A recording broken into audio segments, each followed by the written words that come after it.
Today I'll show you how to field strip a Mosin Nagant rifle. This one was made in 1943. I'm not sure if the camera picks that up.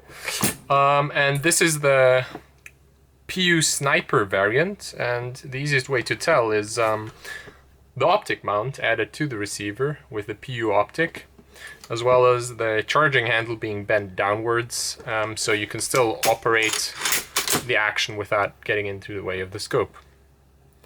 So the first step will be to remove the scope, and this can be done by turning this thumb screw here, which then allows us to remove the optic out of the mount. And as you can see, there's this little indentation here, which fits snugly on this nub here, and the screw then holds the whole thing to the receiver of the rifle. And this is an original PU scope too. Check out those markings of other times, different times. And now we can start the field strip. First of all, as always, we want to check that the rifle is safe, as in unloaded. And for this, we're gonna rotate the charging handle upwards, pull back, and as we can see, there's nothing on the bolt face, nothing in the magazine, and pinky check, the barrel is empty too. So this is already the first step for disassembly. Now we know it's empty, right? With the bolt in the backwards position, what you're going to do is pull the trigger, and then you can continue pulling on the bolt, and it just simply comes out of the rail. And as you can see, this is the trigger here, and when I pull, this little guy vanishes below the rail, which allows the whole bolt to be removed. So since bolt actions don't have any gas system, we don't actually have to take apart anything more on the rifle itself. We don't have to remove the stock. There's not much else on the rifle per se. We don't need to remove the handguards. With this, we can already start cleaning the barrel, clean the internals, and so on. We don't have to remove the magazine, the internal magazine either. So what we have to concentrate is on the bolt. So I'll just switch things up here so we have enough space. So now you remove the bolt from the rifle. For a quick clean, you can just wipe off all the surfaces available and clean the bolt face. But if you shot more than a few rounds, or you plan to store the rifle for more than a few days, and or especially if you shot corrosive ammo, you need to further disassemble the bolt to give it a proper cleaning. So for this, the first step is going to be, you're going to grab the bolt handle like this. You're going to, with the other hand, hold on the rear of the bolt, and you're going to pull and twist, which will allow you to then slide off the bolt face part as well as this guide. And now this reveals the firing pin, and the firing pin is actually this long and is screwed into the lower part here, so we'll have to unscrew the firing pin. And there's two ways to do this. Either you use your Mosing multi-tool, and this kind of big notch here goes over here, which allows you to start removing the firing pin. You're just going to twist it out of the back part. Or you can actually, if you don't have that multi-tool, use this cutout which slides on here, and actually has the perfect size to also remove the firing pin. But here there's a little caveat. There's a big spring in here, which means when you completely twist it out of its housing here in the back, this spring energy is going to make the bolt, the firing pin, fly away, so you don't want to poke somebody's eye out. For this, you can just point it downwards, so it's not going to go anywhere, or just put it on a flat surface already, and you will kind of notice when it's close, because the resistance will change when it's close to being ejected from the bolt, let's say. So I'm turning and turning and turning. And there you go. So this is that spring I was referring to, so it has quite some punch.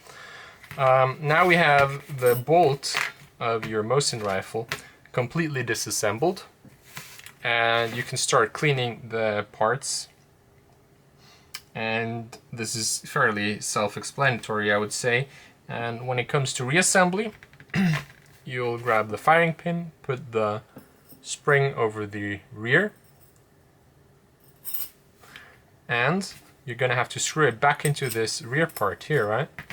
So this can be a bit tricky. What you're gonna do is grab the part with the charging handle and align those two properly so you can see where they come together nicely. So you're gonna place it on a flat surface, and you're gonna put your firing pin through here. And what you have to do is completely detent that spring in order to reach the threading for you to screw in the whole firing pin. So this might use some force, so you just guide it downwards and start turning. And as soon as you've done a few rotations, you can kind of lift the pressure because it's already holding in this threading, and you can start continue turning and turning the firing pin into the bolt. And here's the tricky thing when it comes to the length of the firing pin. You can just do it until it reaches the end, but then it's probably going to be too short, the firing pin, which means you can actually tell there's two little cuts, this one here, this one on the other side, that indicate where this screw head should be aligned with. So it's going to turn it like so, and now you can see there's a complete line going straight across. Well, not completely like so, right? But this isn't the only thing you need to consider. Now, maybe from the side, you can see that this end of the firing pin screw is kind of above or not flush with the rest. So you can see there's a little ridge here, which means it's still too short. And now I gave it another twist. Now we can see the whole thing is really flush, and those are aligned, and that should make sure that the firing pin has the correct length. So if you don't have this tool, you'll kind of have to use this trick and try the rifle if you get light primer strikes or too hard. So that's why it's good that you have this tool, and we'll see in a bit, because there you can measure the actual length of the firing pin. So we're going to continue with the disassembly for now. I'm going to grab this, make sure the rail slides over this nub here. I'm going to drop the bolt face over here and just turn it until it folds into place.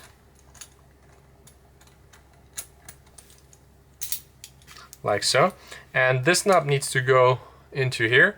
But as you can see, I kind of can't turn it without the whole thing lifting. So what you have to do in this case is just turning the other way, which will rotate the bolt, and then it will sit in here. And now we can see the firing pin protruding. And this is where this tool comes in place, just to minimize some hassle if it wouldn't be the correct length and you go to the range and you can't shoot. So it has two markings. This little one on the left side is labeled with 75, and this one's 95. So what this does is we're actually gonna go over the bolt face and rest the firing pin on here. And with the smaller one, with the 75, those two surfaces should not both touch the bolt face. So this hole is going to be over the firing pin, and those two surfaces should not both at the same time touch the bolt face. Otherwise, your firing pin is too long. And the second check is going to be to put your firing pin in this hole here, and those two faces should now touch the bolt face, and the firing pin should not actually interact with the sealing of this little cutout. And then you know the firing pin is actually not too long. So those are the two checks you can do to assure the proper length of your firing pin. So I'm going to do this and try to hold it so you can see it on camera. So here, my firing pin is going to rest on this part here, and the two faces don't both reach the bolt face. That's why I can kind of wiggle it, right? And I'm going to check with the bigger one, and here I can move freely on the bolt face. There's no wiggling, and my firing pin doesn't kind of reach the ceiling here, so we know it's not too far, and it protrudes far enough. So the last part is going to be to once again grab the charging handle, kind of twist the rear, this time's clockwise. So now it's kind of in its charge position, the firing pin isn't showing anymore, and it's ready to strike under spring tension. And you're going to grab your rifle, pull the trigger, and you're going to guide the bolt back into the receiver of the rifle. And now you're going to do a charging motion. We know that there's nothing in the magazine, nothing in the barrel or on the bolt face. So now we can test if the action fires as intended. We can see it would cycle as intended, but now we want to check if it fires too, without I mean dry fire, right? So I pulled the trigger. We can see everything's working as intended.